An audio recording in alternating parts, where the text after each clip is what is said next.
Pier Giorgio Frassati, a true brother to be canonized by Pope. Testimonies from young members of Catholic Action reveal the enduring relevance of Pier Giorgio Frassati, who called life joy through suffering, and showed that peace and hope are born from someone in love, who says yes each day to God and to others. 1925, Jubilee of Peace. 2025, Jubilee of Hope. In between, a century of conflicts, wars, and division. Yet one young man from Turin, who died at 24, connects these two jubilees, Pier Giorgio Frassati.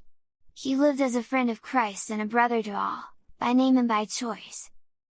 But who is this young man whom Pope Leo XIV will declare a saint on September 7? His story is told through the voices of Catholic Action members from Italy, Spain, and Argentina, young people and leaders who call him both brother and teacher of everyday life. His everyday being that became holiness in his prayer life that directed him toward God and toward others, politics understood as charity. What kind of peace? On July 6, 1925, Frassati's coffin passed through the streets of Turin. It wasn't accompanied by dignitaries, but by an anonymous crowd of the poor. 100 years later, a massive canonization will publicly recognize this young man who took the gospel seriously, with no compromises. Frassati died during the Holy Year of Peace.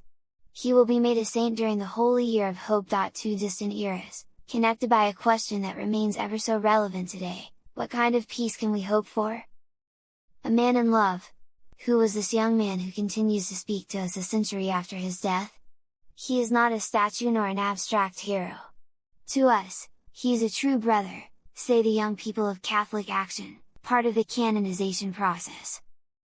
Catholic Action, founded in 1922, is an association of lay people focused on advocating for a greater Catholic influence in society.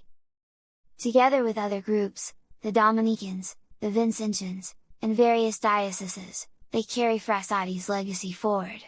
From Italy to Argentina to Spain, his witness still resonates. We heard the news of his canonization during the 2024 National Assembly, recalls Lorenzo Zardi, Vice President of Catholic Action Youth. We were overjoyed, it was something we had hoped and waited for a long time. To him, Frassati is a man in love with Christ, with his hands in history.